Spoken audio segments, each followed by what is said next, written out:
Bismillahirrahmanirrahim. Assalamualaikum warahmatullahi wabarakatuh.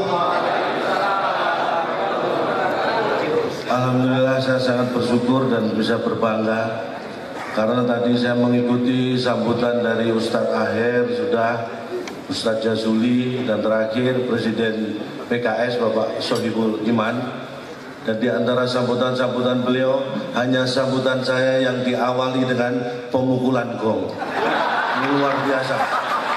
Itu sebuah kehormatan buat saya.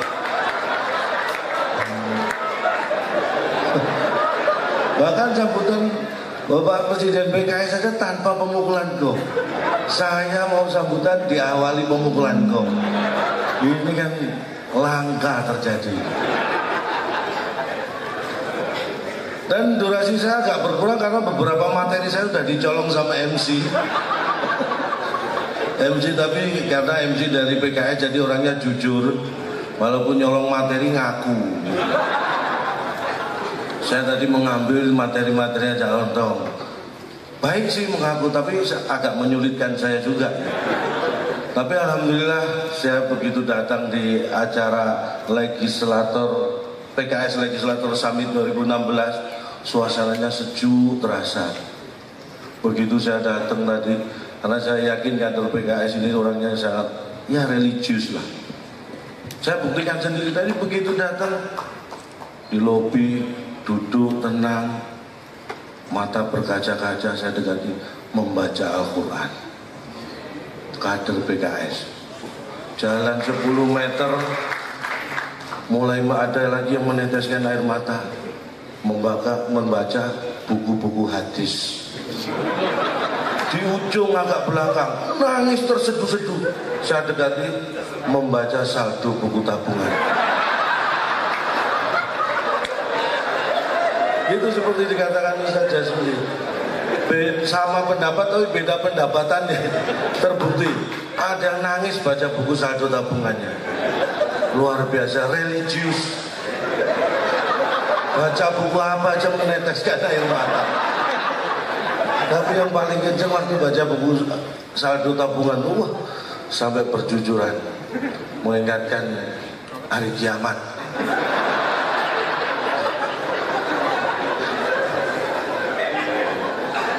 Saya bangga sekali, benar-benar sekali.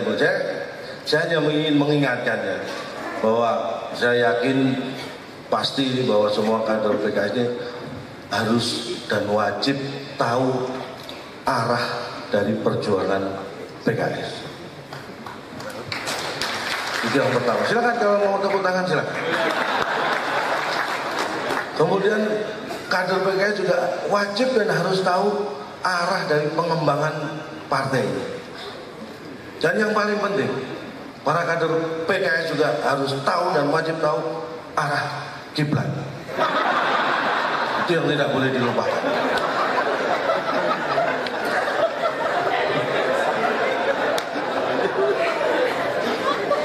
Itu penting sekali.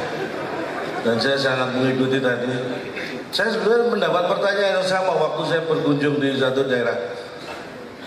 Ada siswa bertanya pada saya, "Calon dong, bedanya ekonomi kapitalis dan ekonomi kerakyatan itu apa?"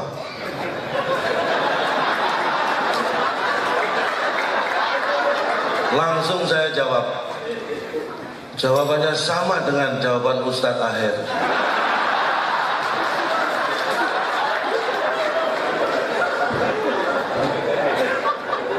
Memang benar, itulah. Jadi kalau ada tanah 1000 hektar, saya katakan,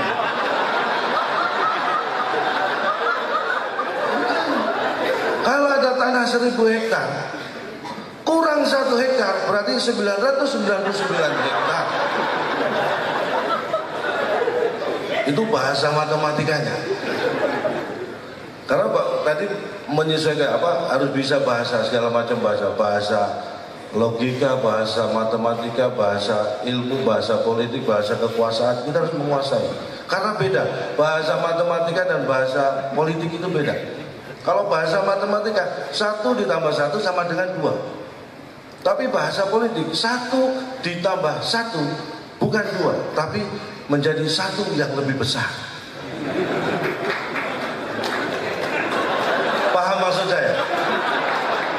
Kalau tidak ini harus ada yang paham loh. Saya juga nggak paham soalnya.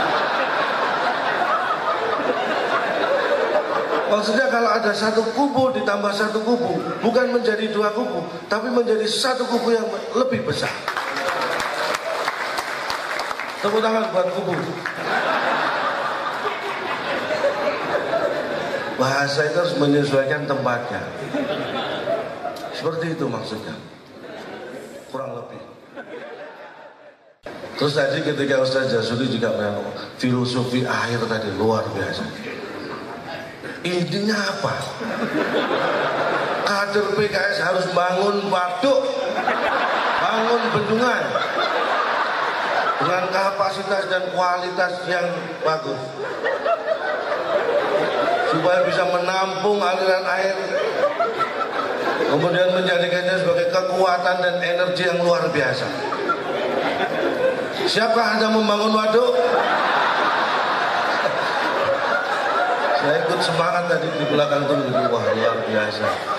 Cuma mungkin mohon maaf kalau saya salah menafsirkan ya, saya punya keterbatasan ini juga. Tapi prinsipnya bahwa Anda harus seperti waduk, punya kualitas yang bisa menampung air seberapapun itu, dan jangan sampai bocor tapi bisa mengarahkan demi kebaikan semua umat. Tepuk tangan buat waduk. Terus tadi disampaikan juga oleh Bapak Sohibul Iman. Nah ini saya yakin ini beliau ini amanah, karena Sohibul Iman PhD. Yang gak amanah itu kalau belakangnya bukan PhD tapi PHP. Nah, itu gak amanah.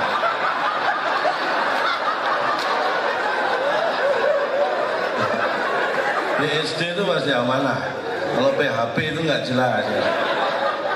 Untung beliau belakangnya PhD, bukan PHP. Wah sampai lupa saya. Beliau tadi menyampaikan juga kreativitas, inovasi. Ini boleh dan bagus, tapi jangan sampai mengalahkan moral, kekuatan moral. Menyebutkan beliau, Gojek, Uber taksi tidak punya armada tapi bisa memberikan pelayanan transportasi yang luar biasa. Itu idenya sebenarnya sama dengan Yahudi, itu awalnya nggak punya negara tapi malah menguasai dunia. Mereka ini sudah online sejak dulu. Ini harus kita waspadai. Awalnya nggak punya negara mereka itu, tapi sekarang bisa menguasai. Kan ngesel ini.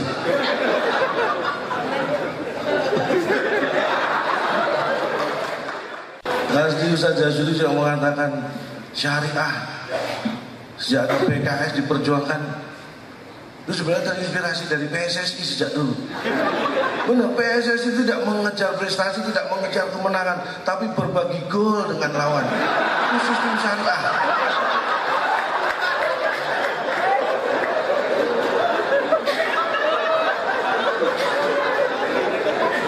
Saya bukan pamer ya. Sebulan yang lalu saya dikirim ke Malaysia. Saya nggak tahu siapa yang ngirim, tiba-tiba saya di sana. Ada diskusi negara-negara ASEAN di sana. Vietnam itu mempertanyakan, Indonesia, mana prestasi sepak bolanya? Vietnam mempertanyakan prestasi sepak bola kita. Saya yang dalam diskusi itu yang tadinya tidur tiba-tiba bangun. Saya emosi, sempat emosi. Siapa yang mengatakan Indonesia tidak berprestasi sepak bolanya? Negara mana yang bisa membekukan sepak bola? Hanya Indonesia. Kita punya kulkas segede apa bisa membekukan sepak bola? Hebat kita ini. Di negara lain sepak bola hanya dimainkan, kita dibekukan. Apa nggak hebat? Prestasi. Makanya kita jangan mau kalah. Brasil, mereka nggak boleh sombong walaupun 5 kali juara dunia. Jerman 4 kali juara dunia, Italia 3 kali, Prancis, Inggris sekali. Mereka nggak boleh sombong. Karena apa? Brasil Piala Dunia terakhir kalah dari Jerman. Jerman pernah kalah dari Italia. Italia sering kalah dari Prancis. Prancis, Inggris sering mengalahkan. Inggris juga sering kalah dari Brasil. Tapi 5 negara yang pernah juara dunia, belum satu pun yang bisa mengalahkan timnas Indonesia. Hebat mana? Hebat timnas Indonesia.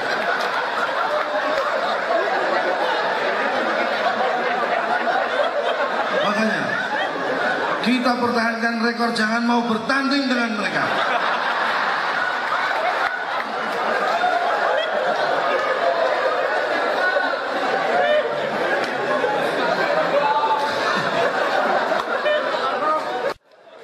Makanya kita jangan minder, kita ini bangsa yang besar. Belum selesai saya menjawab pertanyaan orang Vietnam, orang Malaysia ikut-ikutan. Negara tetangga. Di tetangga macam apa? Masa ke tetangga harus naik pesawat? Ke tetangga itu harusnya jalan kaki aja kan nyampe. Ke tetangga kok naik pesawat? Mengatakan SDM orang Indonesia jauh turun kualitasnya. Tahun 60, 70, 80-an awal Malaysia import guru tenaga pengajar dari Indonesia. Sekarang tahun 2000-an hanya asisten rumah tangga, pembantu rumah tangga yang diimport dari Indonesia. SDM orang Indonesia turun, saya emosi lagi. Siapa mengatakan itu? SDM orang Indonesia tetap hebat dan berkualitas. Yang turun adalah selera orang Malaysia. Dulu sukanya guru, sekarang sukanya pembantu. Kualitas selera mereka yang turun. Kita jangan pernah mau kalah dengan cara apapun. Walaupun saya sambil mikir itu waktu menjawab. Tapi itulah, karena apa? Kita punya modal yang luar biasa. Kita punya semuanya. Secara fisik kita tidak kalah. Lihat Habib Abu Bakar.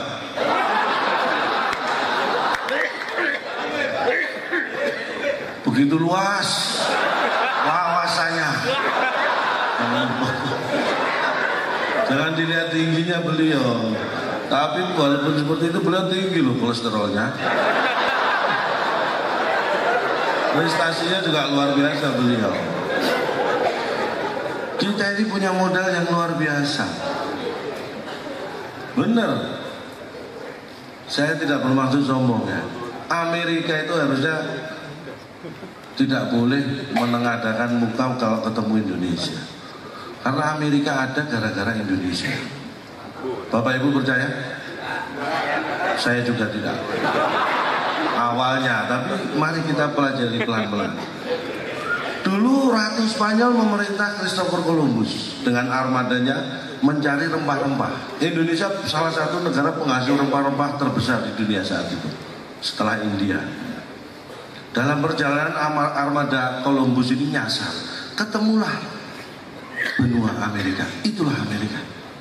Coba kalau nggak ada perintah Ratu Spanyol mencari rempah-rempah, mungkin sampai sekarang Amerika belum ada yang nemu. Bayangkan Barack Obama apa nggak tolak-tolak. Amerika ada tidak langsung gara-gara Indonesia. Bagaimana mereka bisa sombong dengan Indonesia? Napoleon Bonaparte jatuh gara-gara Indonesia. Saya cerita sedikit. Tahun berapa saya lupa. Saya yakin Napoleon juga nggak ingat tahunnya.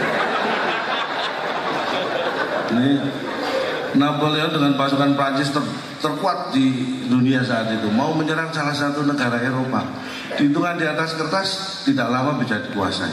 Tapi di saat yang sama, secara kebetulan Gunung Samalas, Gunung Tambora di Indonesia meletus. Masuk dalam catatan sejarah modern 5 letusan gunung berapi terdahsyat di dunia. Efeknya Eropa yang belum musim dingin tiba-tiba turun salju gara-gara Gunung Tambora meletus di Indonesia. Napoleon sebagai penyerang tidak siap menghadapi iklim yang tiba-tiba berubah. Tuan rumah, karena jadi tuan rumah lebih siap. Kalah, jatuhlah Napoleon di Waterloo, menyerah gara-gara Tambora di Indonesia meletus. Padahal kita nggak sempat mindahin gunungnya, meletusnya di Indonesia. Kita pengen negara Eropa mana jatuh, kita tinggal pilih gunung berapi mana yang akan kita letuskan. Kita punya banyak stok gunung berapi. Hidup gunung berapi. Indonesia itu luar biasa. Amerika, Rusia, Antariksanya wah hebat. Baru melakukan penelitian bagaimana manusia bisa bertahan hidup di bulan. Mohon maaf, ibu saya sejak saya kecil sudah mengajarkan pada saya, bukan hanya bertahan hidup di bulan, bagaimana bisa bertahan hidup dari bulan ke bulan, dari Januari ke Februari, Februari ke Maret, Maret ke April. Ibu saya mengajarkan itu. Hebat mana Amerika, Rusia sama ibu saya? Hebat ibu saya. Kita ini nggak kalah masalah prestasi. Bangsa Eropa menciptakan, ada nih jutaan dolar dikeluarkan eksperimen, menciptakan generasi berikutnya sama persis. Teknik cloning, jutaan dolar. Indonesia ratusan tahun tanpa spesial pun menciptakan generasi berikutnya sama persis, tidak perlu cloning, cukup klonan. Dengan klonan tercipta generasi berikutnya sama persis, bahkan malas-malesnya. Apa nggak hebat kita?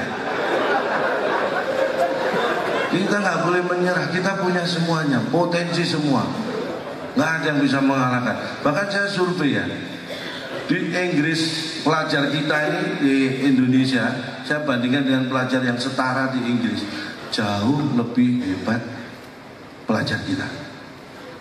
Yang SMP SMA saya survei. Di Indonesia pelajaran matematika saya survei, siswa belajar matematika, menguasai matematika. Pelajaran kimia belajar kimia, bisa kimia. Fisika yang dipelajari. Tapi saya survei di Inggris, pelajar SMP SMA sana, pelajaran matematika, saya buka bukunya bahasa Inggris. Lu bener, pelajaran kimia bukunya bahasa Inggris. Semua pelajaran itu bahasa Inggris. Mereka hanya belajar bahasa Inggris, kita belajar semuanya. Ya nggak heran kalau mereka mahir bahasa Inggris. Makanya kita jangan mau kalah. Modal kita sudah sangat luar biasa. Tapi pertanyaannya, nah kalau kita pinter, kalau kita hebat, kenapa 350 tahun dijajah? Ah ini, kenapa ya? Saya melakukan survei. Kita sampai dijajah 350 tahun bukan karena nggak pinter, bukan karena nggak hebat, tapi kita kurang efektif. Kita terlalu banyak membuang-buang tenaga, membuang-buang energi. Karena saya membaca kita mengusir penjajah dengan semangat dan bambu runcing, padahal peralatan mereka lebih hebat. Kita bisa mengalahkan itu. Tapi inilah letak ketidak-efektifan kita. Karena membuat bambu runcing itu kan ngumpulin bambu dulu, diruncingin pakai golok, parang, arit ya. Kalau kita berpikir efektif, golok, parang, arit kan bisa langsung buat musir penjajah. Kenapa harus mengumpulkan bambu dulu? Ini yang bikin 350 tahun. Baru ngumpulin bambu, runcingin ada patroli tentara Belanda bulan. Coba kalau golok, parang, arit langsung kita gunakan musir penjajah, nggak sampai 350 tahun. 345 tahun lah. Lumayan ngirit 5 tahun ya.